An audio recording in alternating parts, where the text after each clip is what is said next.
Okay, before picture, and you see a little rust and stuff. Nothing crazy, but it is rusted, you know.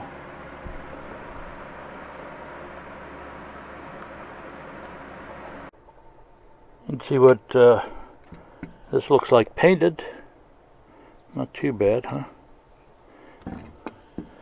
Kind of nice and compared to what it was. So same with all of this, is all cleaned up. That was all nasty, rusted and twisted and bent. Still not perfect, but you know, it's not bad. All that not rusted anymore. I didn't paint the tank. It's not bad. It's fine. Just has to be useful. Now, I did paint these with high temperature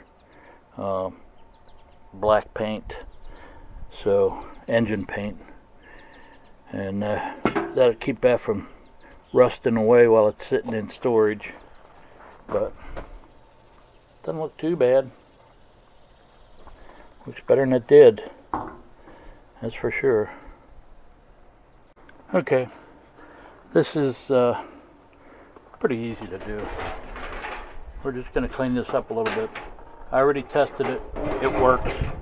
Okay, you pull this out. There's a little notch right there. You can't see me. Let me back it up. There we go. There's a little notch there for the generator. Okay, now you see how this is rusted, and that's why I painted it. I think it could probably rust for quite a few years before it ever rusted through, but no sense in having it rust. We have high temperature paint nowadays. These are built back in the 1970s, so they've been around a while. Now this is pressed in there with a little clip, and not easy to take out, so no sense taking it out. We can work around that, no problem. Now we're going to take this whole burner setup off of here. 2 screws here hold the burners on. You don't have to worry about that right now. That one down there you do have to worry about. On the back there's a screw. Looks like this one's a Phillips. Most of them are slotted. So just take that off.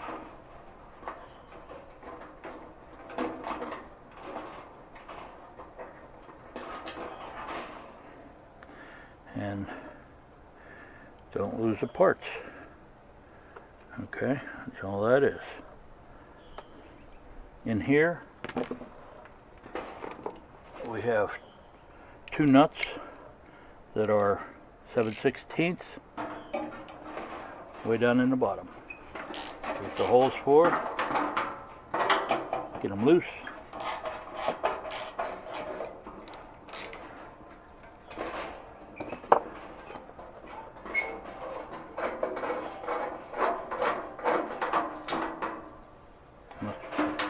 Falling. No problem. Yep, that one. There it is.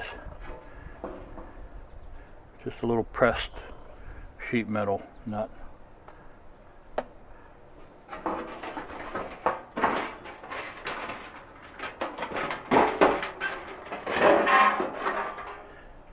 And there it is. There's your whole setup for burners, all attached together.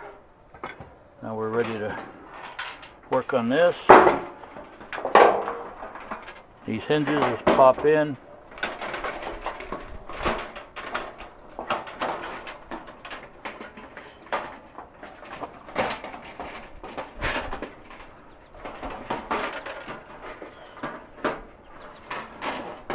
Looks easier on paper. There we go. That's one. There's the other. And now we get the lid out. See that little catch in there? You just push it in. No problem. So that'll be easier to work on. Now this, you can see, big difference in how it looks compared to painted and not painted. But it's really just aesthetics. There's nothing really wrong with this, except it's rusting away. Eventually it'll rust through. We're going to paint it with some high temp paint. I painted silver and then high temperature engine black, and I took the threads here and put a little high temperature never sees in there, just down in the threads a little bit, just to keep that from galding together. That's it. There's really nothing to it. I'm going to take this off and show you what's in. Okay, these screws come right out, no problem. There's a whole bunch of parts here that you want to make sure you don't mess up. Got to keep them in order so that your burner produces a nice flame. Okay, that one goes in, no problem. Pretty easy to see how it goes in there. Okay, so that and that, and the other one is similar.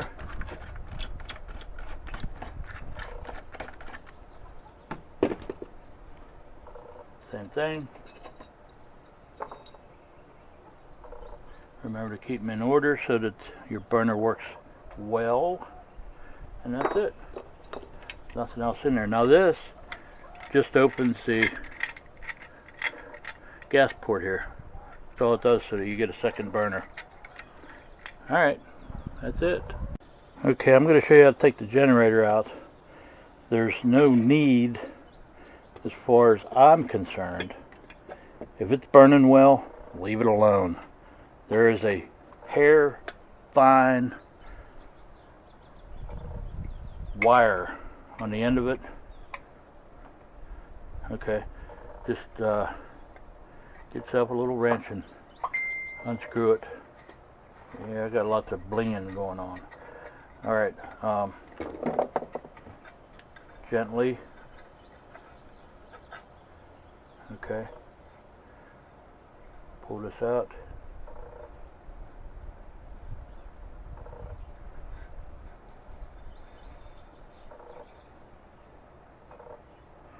Nothing to it. Alright, shouldn't have been. I guess there was a little pressure from sitting in the sun, but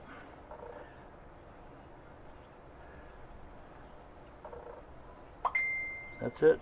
You can clean it, shine it up a little bit while you're there, but be real careful with that end.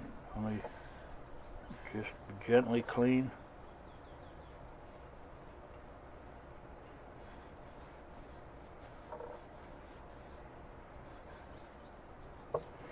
That's about it. I'm going to get rid of this gas, fuel, whatever you want to call it.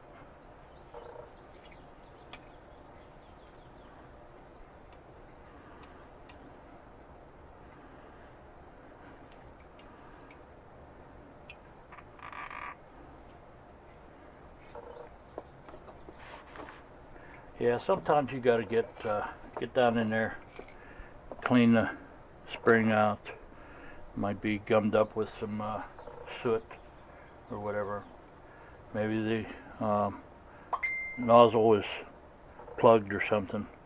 But most of the time you don't have to touch anything right here, and don't unless you have to. Okay, putting it back together is not a big deal. You just want to be extremely careful with that tip, nice and straight. Put it on, tip's in good shape. Gently center. Make sure it's centered. That spring will help you the whole way. And then go ahead and tighten it down. I'm going to go ahead and put a little bit of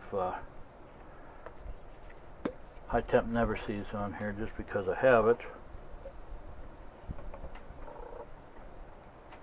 No reason why I shouldn't. Just a little dab.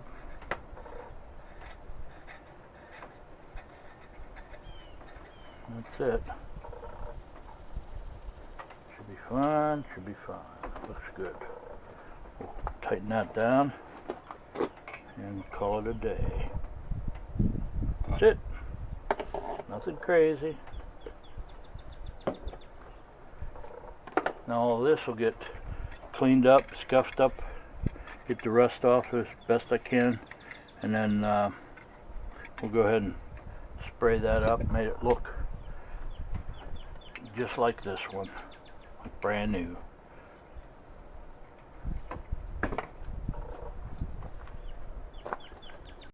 Okay, now mind you, I'm not trying to make this look like it came off the factory floor back in the 70s, okay? I'm just trying to get it so that it's not rusted and it's ready to go in a situation where, you know, the power outage or something, you know, or you want to go camping or fishing, you know, you have this, it's ready to go, and you can take it right out and use it. It's going to be ready to go, all tested, cleaned, painted good enough so that it doesn't rust any further than it already has. It'll stop the rust from continuing and make it last another 30, 40, 50 years if somebody takes care of it. That's all. So it's not a restoration, it's just making sure that it works good. Yeah, it looks nice, you know, I mean, to me, but like I said, it's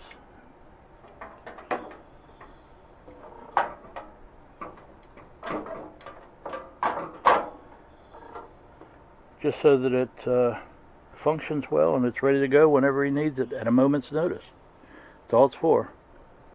Okay, you want to make sure when you put this back together that everything slides in nice and neat.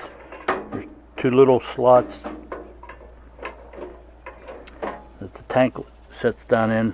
You put this up so that it doesn't interfere with your tank, and that it sets in nice and neat and evenly, and then you can crank all the bolts down tight so that it stays right there for you and doesn't move around. But yeah, you want to make sure that you don't have to force anything.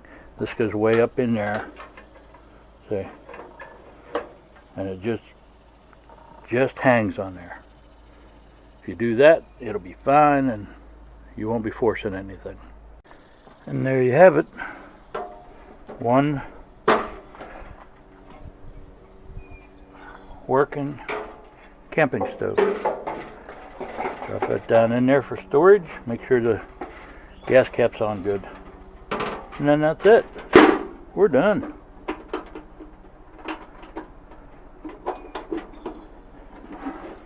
There you go. Ready to go. 425E. That's the model number on that one. And there you go. All put together. Ready to rock. Let's go camping. Okay, one last thing. If you ever have to replace this whole generator, say you got a bad tank and you have a good generator on another one or something, maybe you buy a brand new generator, okay, to take that out, I showed you how to do that. Just grab a hold of it, unscrew it. If that comes apart there, you can use a pair of pliers or vice grips or something if you're careful not to bend it, crimp it, and you can get it loose from there. Okay, you pull that tube out, but here's your big clincher. This whole rod is attached to this knob, and you have to take this jam nut loose and then unscrew the generator and gently pull that rod all the way out. Okay, just in case you have to. Now you know how to do it. Be real careful with the end of that because man, it's very fine. Alright, just open it up. There's so much pressure building up in the sun that it's starting to spew gas out just by messing with this.